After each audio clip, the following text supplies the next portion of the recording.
Greetings, I'm Bill Kladke, and I'd like to welcome you to today's edition of Neighborhood Beat. Our show today looks at fair housing in Maryland.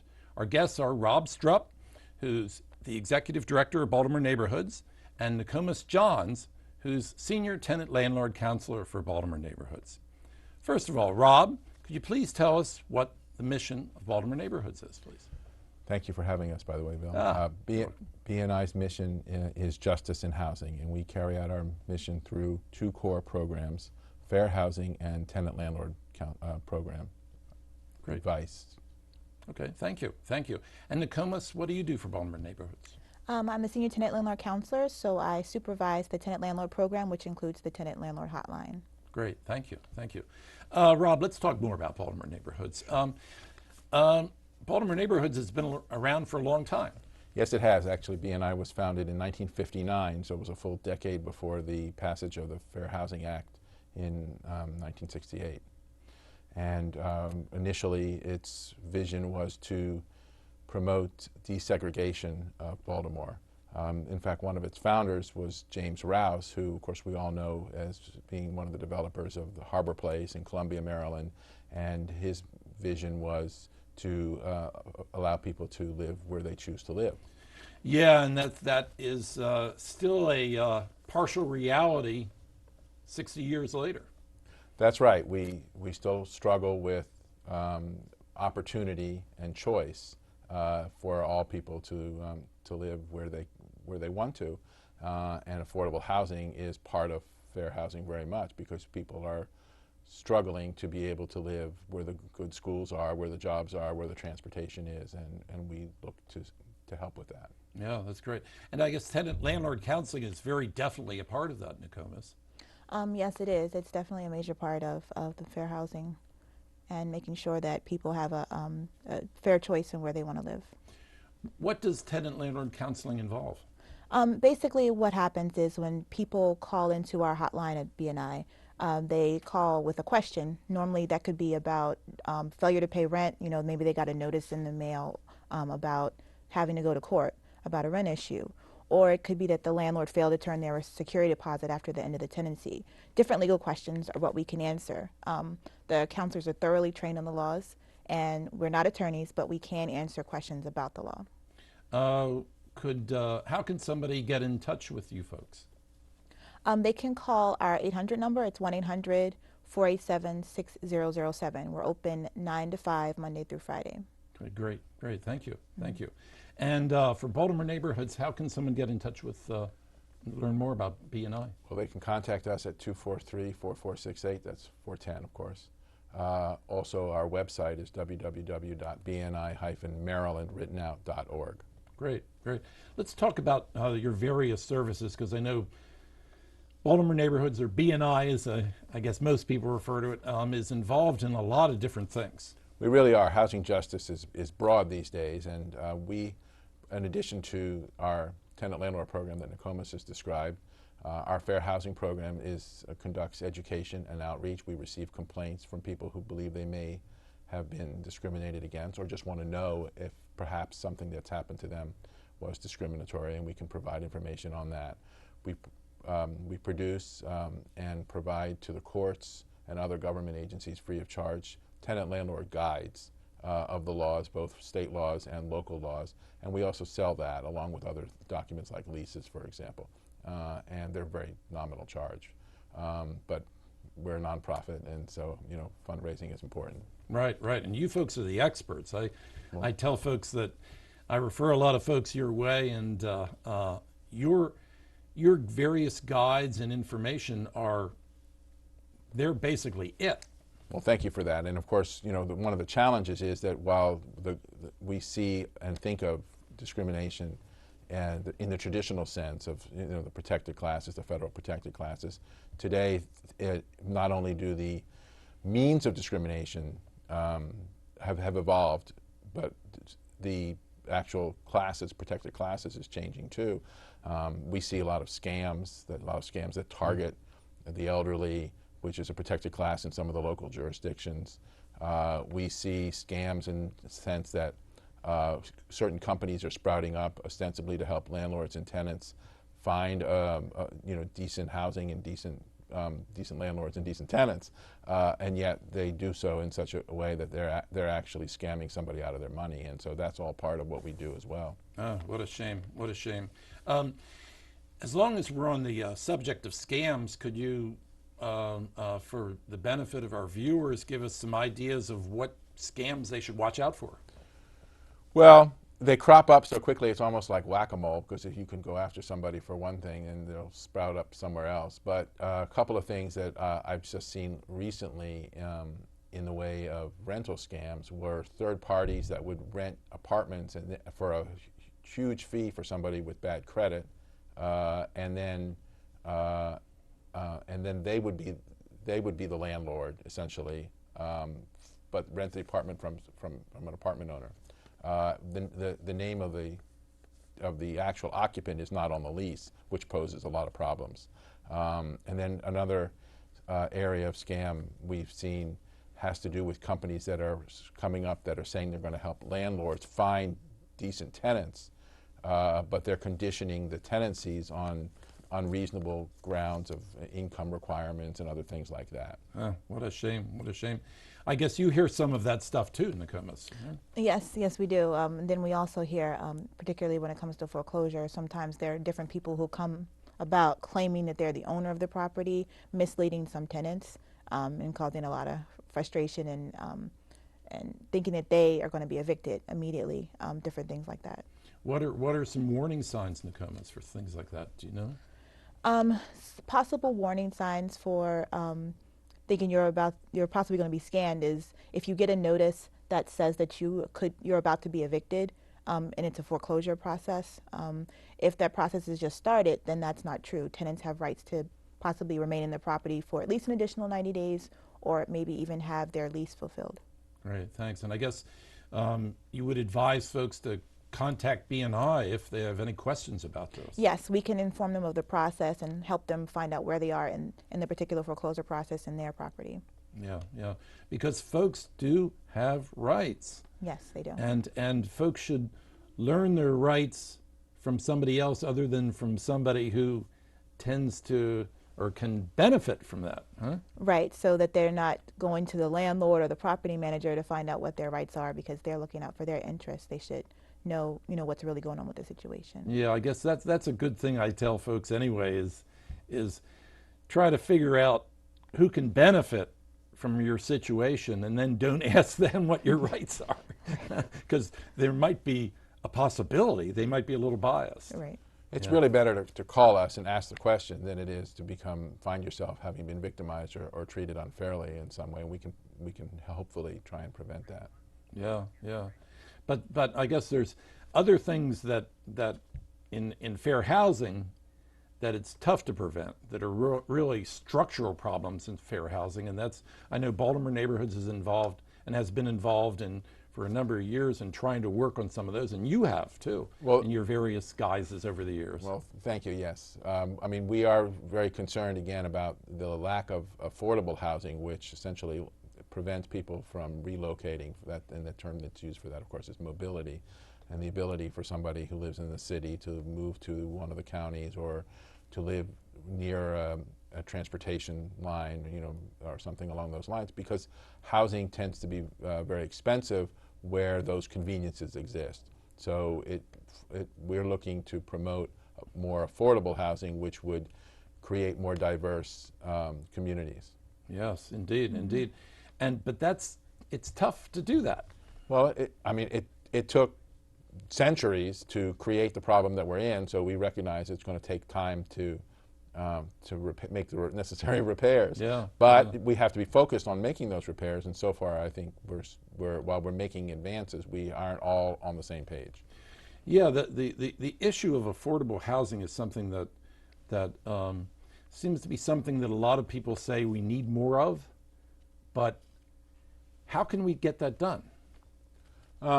I think there are more creative tax incentives, for example, and other credits, what have you, that can be made available to housing providers. And of course, housing providers are home builders, landlords, as well as the real estate industry itself.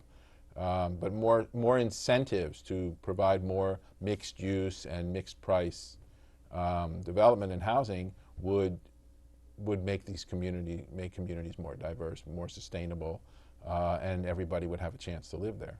Yeah, and diversity, Nokomis?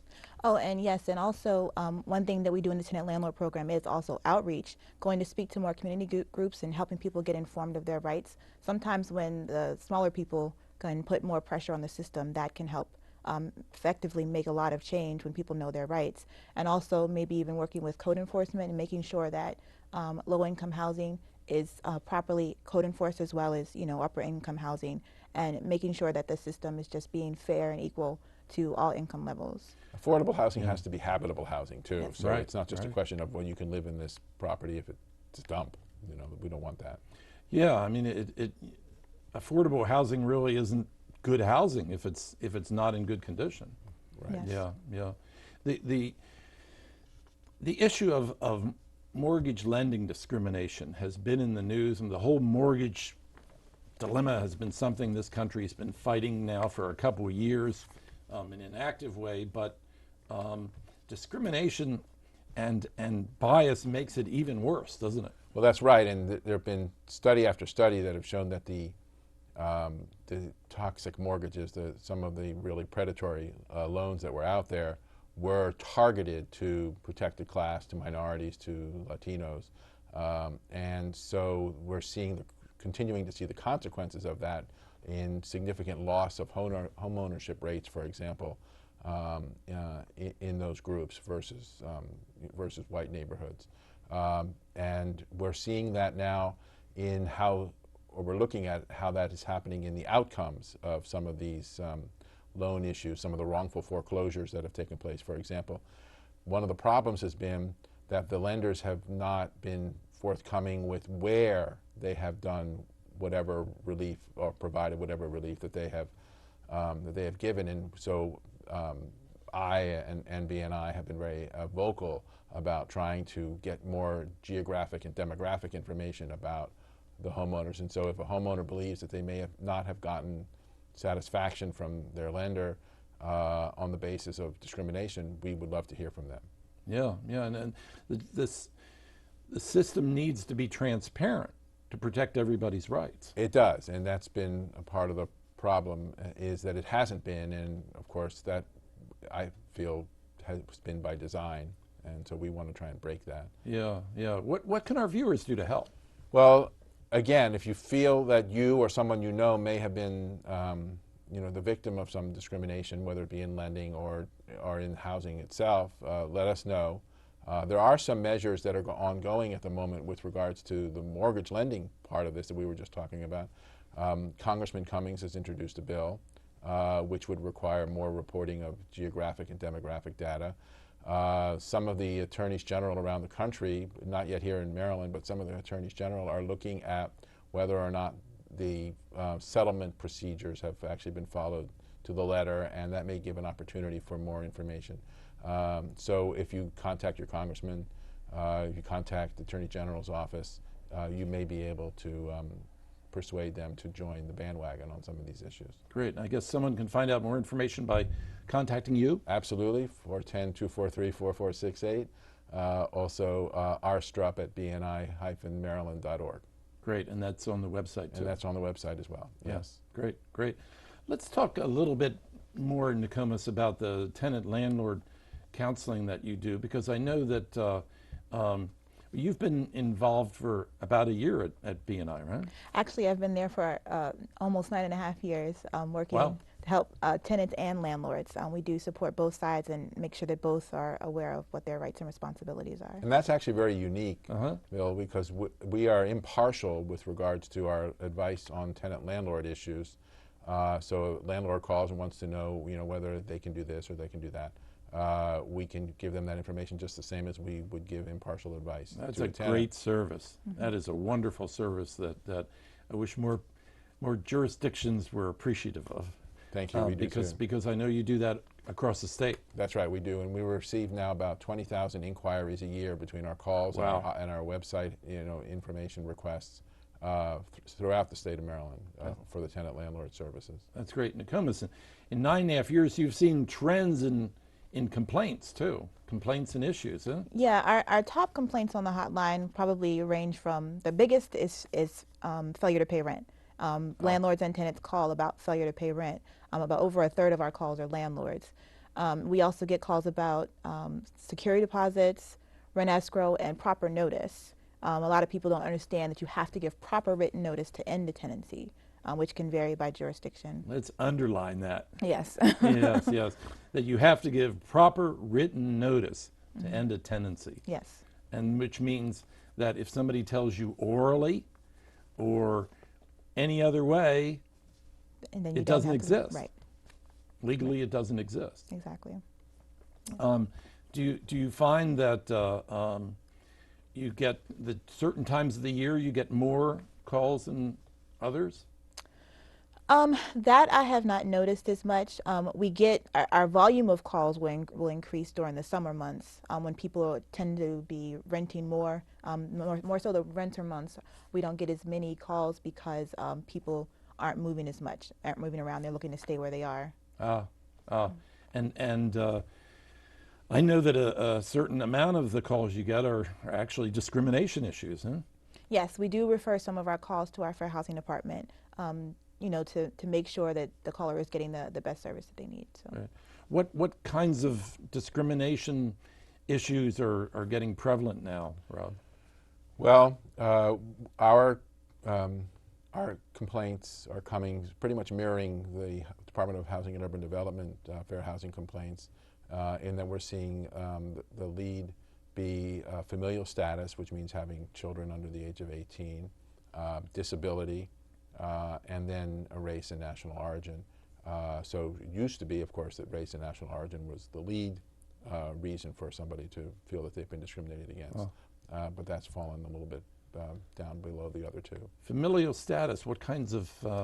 Well, if somebody has, any number of children under the age of 18, and they're finding resistance from their landlord in being able to rent an apartment or buy a home, for example, or get a loan, that could be discrimination under the fair housing law. Or even if they're telling them maybe to rent on the lower level.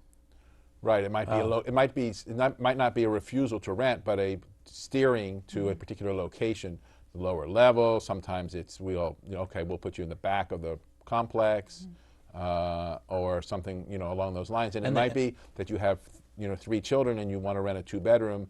And the landlord says no, you have to rent a 3, or which you might not be able to afford, and so those kinds of misdirections by housing providers can be discrimination. So in other words, if you have 3 children, you can rent a 2-bedroom. Sure, absolutely. So you shouldn't be, if you're being turned down, then you should let us know.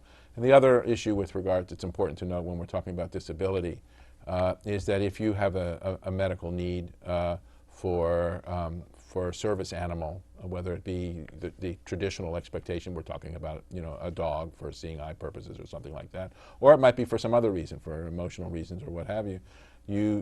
Those animals do not apply. The pet policies do not apply for that. The service animals are not pets. So if a housing provider says, "I'm sorry, we don't take pets," that's not a pet. And if you're getting resistance, then you should let us know. Yeah, and usually when somebody has an issue like that, a phone call from BNI is enough. Very often it is. We'll let them know that you're not meeting the reasonable accommodation requirements of the fair housing laws, and that'll take care of it. Sometimes there's forms that need to be filled out, and the question is this some sort of resistance effort, or is it reasonable? And that's the test. And so we need to see what the reason for resistance or objection is. I get some calls from folks sometimes that don't know what they're legally required to provide to prove that they have a disability. What would you say to them? Well, it depends on the disability. Certainly, if you are visually impaired, sight impaired, and you're coming in and that's physically obvious, then some sort of a request for documentation or request for something might be unreasonable. If it's something that's not apparent, then you could ask for a letter from a doctor, for example. That would be reasonable. Okay. Okay, great. Thank you. Thank you. Sure. And is that the kind of thing you run into too, Nokomis? Yes, well, we do get some situations like that where we'll refer them to the Fair Housing Department to maybe even request a letter be sent to the landlord or to the service to just address the issue, that maybe encourage them to understand what the person's rights are as far as getting a reasonable accommodation or a modification. What do you see as what have you been finding in terms of major issues from landlords? You said about a third of them are lack of payment of rent. Yeah, the biggest thing is failure to pay rent and understanding the procedure, understanding that there is a court process that you have to go through to remove someone from the property. It can be very frustrating, especially we get calls from people who maybe have just invited someone into their home for a temporary period of time and think that they could just remove them. There's a court procedure under state law for that as well.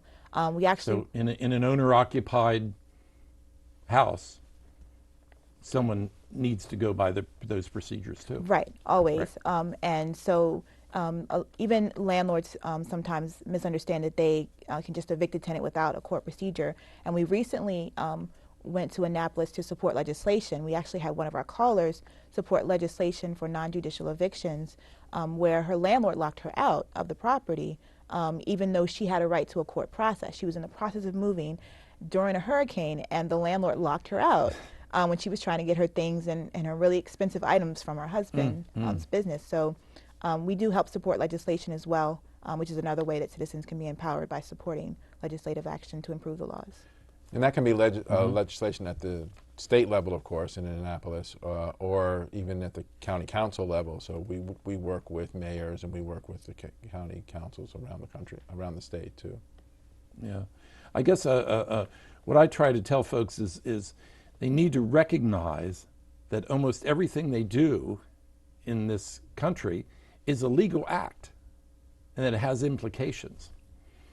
If you rent somebody something, it's a legal act. That's right. And there are laws that pertain to the rights and the procedures of the tenant and the landlord.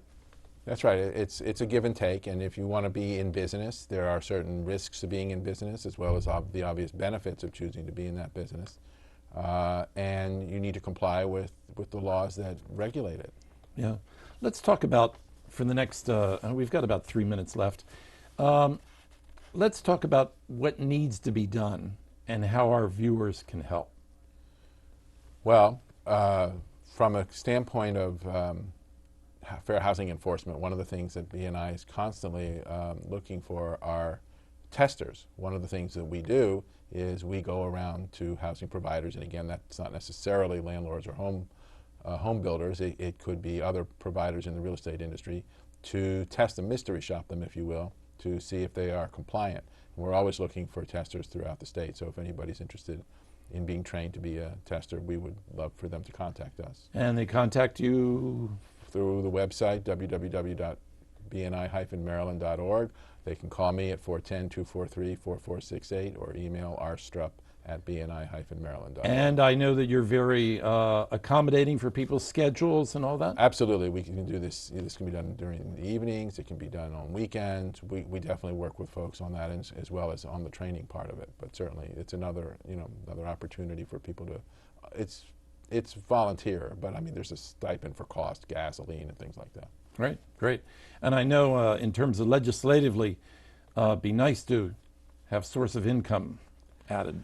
Yes, BNI is very interested in the source of income measures that has been introduced over the years in the state, and that the confusion with that is it's not just a Section 8 voucher legislation. It includes VA benefits, Social Security, disability, if somebody's on a retirement pension from having been a teacher all their life or whatever benefit it might be like that. All of that, the idea is that a landlord or housing provider should not discriminate against you because of where, as long as it's lawful, where your income comes from. And yet we see that resistance to, for example, Section 8 holders living in this neighborhood or that neighborhood, and we're definitely anxious to put an end to that discrimination. How can folks help? Again, contact your legislators, contact us to let us know you want to support it, because we'll be back in Annapolis. And even at the local level right now, we're pushing for local ordinances to combat discrimination on the basis of source of income.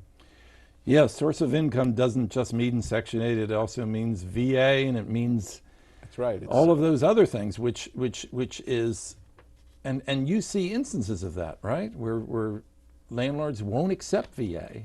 we see it in advertising, we see it in practice, and there are a number of websites where you can go to and see what kind of discriminatory advertising is being practiced. And we use those as examples when we do the education and outreach, for example, that Nokomis was talking about. Yeah, that's a shame. That's a shame. Folks should, if you can afford something, you should be able to afford it. And actually, somebody who's receiving their income from an annuity or Section 8 or one of these VA benefits, for example, is actually a better risk than somebody on a salary who could be laid off or furloughed or sequestered. That entitlement is going to be there. That salary may not. To use an old phrase, the iron rice bowl. There you go. Yeah. The iron rice bowl provides the rice. That's But right. yeah, it's short-sighted and frankly, It is discriminatory. and it is a discriminatory. It is. Yeah, and it's discriminatory because it's not only it's targeting folks that have a lower income, but it's also targeting folks that might be more proportionately minority or proportionately of one type or the other. But it's discriminatory That's on right. base. That's right. Yeah. We're just about out of time. Could you give us that contact information one more time, please, Rob? 410-243-4468, or www.bni-maryland.org or rstrupp@bni-maryland.org. STRUPP. That's right. Thank you. Great. And Nokomis for the tenant landlord hotline? People can dial 1-800-487-6007 from anywhere in the state of Maryland. Great. Thank you so much. Thank you. Unfortunately for Neighborhood Beat, that's all we have time for today. I want to thank our guests, Rob Strupp, Thank you. Esquire, who's Executive Director of Baltimore Neighborhoods, for being our guest today. Keep up your good work for all of us, Rob. Thank you. And Nokomis Johns, who's Senior Tenant Landlord Counselor for Baltimore Neighborhoods. Thank you, Nokomis. Thank you. Keep positive out there. Thanks, I will. And for Neighborhood Beat, I want to thank you for tuning in. Let's try to be a good neighbor out there in all of our neighborhoods, and we'll see you next time.